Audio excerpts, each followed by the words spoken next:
أنا كده، أنا دولة يهودية، أنا دولة اليهود، هي دولة دينية من اللحظة الأولى.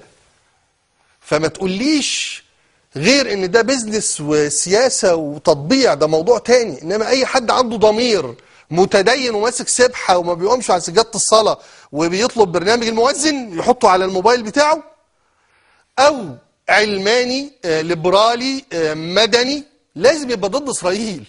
لازم يبقى إسرائيل عدوه مش جيراننا، مش حتى دولة خصم، لازم يكون عدو. يعني لو إسرائيل دي محتلة أوغندا كان لازم أنت قلبك ياكلك إنك لازم يحرروا أوغندا، لأن دي دولة استعمارية إسرائيل، ودولة عنصرية ودولة دينية.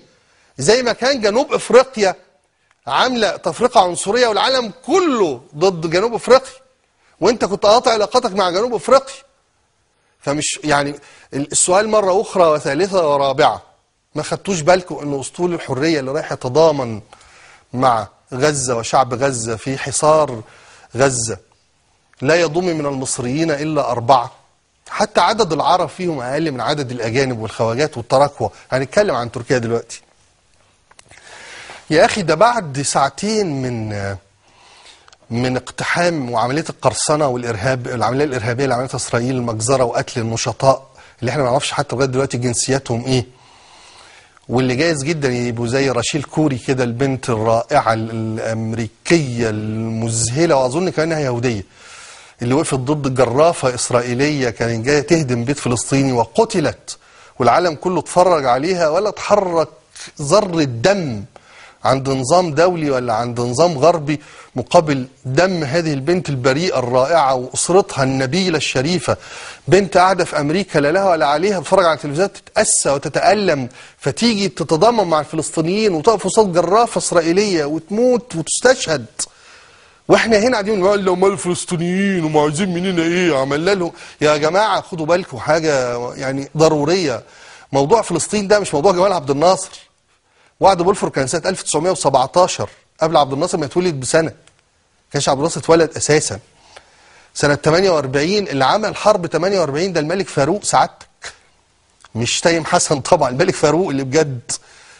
الملك فاروق هو اللي عمل الحرب دي 1948، وكنا أكبر جيش مصري عربي دخل الحرب وهزمنا ونكبنا وأضعنا فلسطين. احنا الدولة الرائدة العظيمة دي اللي هي مصر هي اللي ضيعت فلسطين سنة 48، هي والجيوش العربية، بس احنا كنا أكبر جيش، وكنا مسميين اليهود قدامنا العصابات الصهيونية، يعني كان حاجة إلا يعني ها. وجينا في 67 احنا الدولة الرائدة العظيمة اللي مش عارف ايه، ضيعنا اللي فضل من فلسطين وهي غزة. غزة يعني في حتى مسؤولية أخلاقية يا أخي. غزة دي كان فيها حاكم مصري اسمه حاكم غزة. غزة دي كان فيها سوق غزة. غزة دي كانت مصرية، كانوا بيروحوا الموظفين هناك المصريين يروحوا يخدموا في غزة، ومدرسين يدرسوا في غزة، ومشيخة الأزهر في غزة، وغزة تيجي والغزاويين يقول لك غزة كانت حاجة كده زي العريش يعني، وانت اللي ضيعتها. يعني في حاجة يا أخي برضو، حاجة اسمها مسؤولية أخلاقية يا أخي. يعني خلي عندك أخلاق، انت اللي مضيع الحتة دي. على الأقل يعني اقعد دافع عنها شوية، امسك فيها شوية، يبقى عندك التزام أخلاقي شوية. جينا في 73 حرب عظيمة ورائعة، وبالمناسبة انتوا بتسمعوا الكلام ده كتير، يقول لك الحرب العظيمة الرائعة 73 و6 أكتوبر. بس أنا عايز أقول لكم إنها حرب عظيمة ورائعة فعلا. صحيح أنت من كتر ما بيتقال كلام كتير قوي في التلفزيون ما بقتش تصدق، والمسؤولين طول ما يمدحوا في حاجة تعرف إنها حاجة كريهة. لكن أنا بقول لك لو رجعت وقريت ما جرى في 73 كان حرب عظيمة ورائعة ومشرقة ومشرفة، وكل مصري يفخر به. لكن لاحظ ان الحرب دي ما رميتش رصاصة على اسرائيل اساسا، ما وجهناش رصاصة سعادتك على اسرائيل او على منطقة فلسطين دي المحتلة، ولم تكن حربا من اجل استرداد فلسطين، ولم نحرك لفلسطين يعني عربية حتى يعني تروح لغاية الحدود وترجع. لم يحدث على الاطلاق، هذه كانت حربا مصرية لمصر. ومن سنة 73 خد بالك، من سنة 52 لما قامت الثورة ل 73 احنا بنتكلم في 21 سنة. كنا بنحارب اسرائيل لمدة 21 سنة من قيام الثورة لغاية 73. 73 لغاية دلوقتي سعادتك شوف كام سنة؟ بلنا 37 سنة مش كده؟ لم نطلق رصاص على اسرائيل، لم نحارب اسرائيل. فما تقوليش الحروب اللي عاشتها مصر، حروب اللي عاشتها مصر. انت بقالك 37 سنة ما بتحاربش ولم توجه رصاصة إلى العدو الإسرائيلي، ومن سنة 77 أنت في سلام تام يعني بيننا وبين الإسرائيليين الصهاينة. فما حاربتش ولا رميت رصاصة ولا تقول لي حروب، ولا تقول لي برضه الاقتصاد من سنة 52 ل 73 بنينا مصانع، وبعدين ده في فترة الحرب، أول ما جت فترة السلام بعنا المصانع. يعني مش هكلمك على الوضع الاقتصادي الفترة دي والفترة دي، ده موضوع يطول شرحه ويطول جرحه، لكن بكلمك على ايه؟ على ان في حاجة اسمها لو هتكلمني باعتبارك متدين يبقى عندك التزام تجاه فلسطين، لو هتكلمني باعتبارك انساني وليبرالي وعلماني يبقى عندك التزام مع فلسطين، لو بتكلمني باعتبارك مصري يبقى عندك التزام مع فلسطين، لو بتكلمني باعتبارك عربي يبقى ليك التزام مع فلسطين، لو بتكلمني باعتبارك انسان انسان يعني مصري امريكي جاي بجواز سفر عسل اسود، يعني جاي من بره بالجواز سفر الامريكي، فانت برضو عندك التزام مع فلسطين. وما ينفعش تقفل معبر رفح، وباي حاجه تقولها واي سبب تقوله ما ينفعش تقفل معبر رفح. ومعبر رفح مش للمساعدات والمنح، معبر رفح للشعب الفلسطيني يدخل ويخرج كده زي اي حدود في الدنيا، يعني زي حدودنا مع ليبيا، زي حدودنا مع السعوديه، زي حدودنا مع الاردن، يعني زي ما حدودنا مع السودان، قيود الحدود الطبيعيه، يعني مش سداح مداح هي الدنيا، لكن زيها زي غيرها. لانه ما ينفعش تقول انا مصر الزعيمه، انا مصر العظيمه، انا مصر الرائده، انا مصر الاخت الكبيره، فلما يجوا بقى بقيت اخواتك يا مصر يا كبيره ويقولوا لها ايه عملت ايه يا مصر يا كبيره؟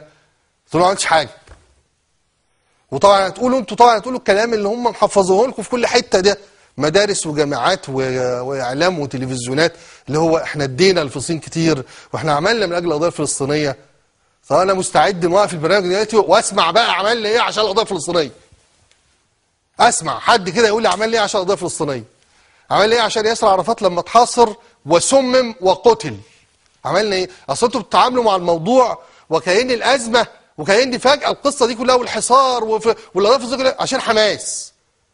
يا جماعة حماس دي كسبانة الانتخابات في 2005 2006 وحصل حكاية الانقلاب بتاع غزة اللي انا مش عارف ازاي بنسميه انقلاب، اذا كان هم الحكومة اساسا اللي واخدة اعلى الاصوات وهم واخدين اغلبية المقاعد، لكن ماشي يا عم سميه انقلاب، بس حماس عبيطة يا رقرة، يعني حاجة ما يدافعش عنها كتير يعني في السياسة، ربما هم حركة مقاومة شريفة عظيمة وكل حاجة، لكن هو في السياسة على فكرة يعني ابتدائي اعدادي بالكتير قوي، يعني لا يمكن يكون معدي الثانيه اعدادي اللي بيفكروا في حماس سياسه يعني. المهم فالقضيه قضيه بعيده عميقه، ومصر طول الوقت عامله احنا عملنا، احنا قدمنا، احنا ضحينا كثير من اجل فلسطين. طب خلاص نقعد بقى على الترابيزه ونشوف ضحينا ايه من اجل فلسطين. وبقول لك لو انت عربي، لو انت مصري، لو انت يا اخي انت يعني مش معقول ده انت بتسمع كلام فيما يخص التضامن مع المواقف الرسميه في ان احنا نقفل على الفلسطينيين، مالناش دعوه بالفلسطينيين، وياما عملنا للفلسطينيين، هو برضو مره اخرى عملنا لهم ايه؟ اقعدوا كده بينكم وبين بعض واسالوا نفسكم السؤال ده، عملنا لهم ايه؟ عملنا لهم ايه؟ غير ان احنا طبعا ضيعنا فلسطين، ده موضوع تاني.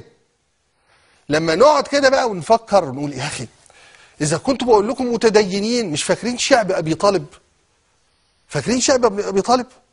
يعني أكيد درستوه في المدرسة، وحد قال مرة في صلاة جمعة ولا حاجة الحكاية دي، لما كفار مكة، لما مشركي مكة حصروا سيدنا محمد صلى الله عليه وآله وسلم ومع المسلمين وأهله في مكة. بالمناسبة المسلمين في الفترة ال10 سنين بتاعت إقامة النبي الكريم في مكة، ال10 سنين اللي قضاهم يعمل الدعوة في مكة ده، العدد كله على بعضه ما جاش 150 واحد، 150 مسلم يعني 150 واحد في مكة أسلموا يعني، عشان ما تفتكرش حتى الهجرة ونقول والهجرة النبوية ده أرقام محدودة جدا. لما حصروهم ومنعوا عنهم زي حصار غزة بالظبط، قفلوا المعابر ومنعوا عنهم الأكل والشرب ومنعوا عنهم كمان أي أسواق وأي تبادل تجاري، وحصروهم تماما لدرجة أنهم بدأوا يجوعوا. النبي كان بيشوف الأطفال وهم بيأكلوا الحجر من الجوع والعطش. ها؟ ده الكفار اللي بيطلعوا في الأفلام كفار وملبسينهم اسود وعاملين لهم دقن كفار. الكفار دول المشركين دول لما حصروا شعب أبي طالب، لما حصروا غزة يا أخي قلبهم اتهز.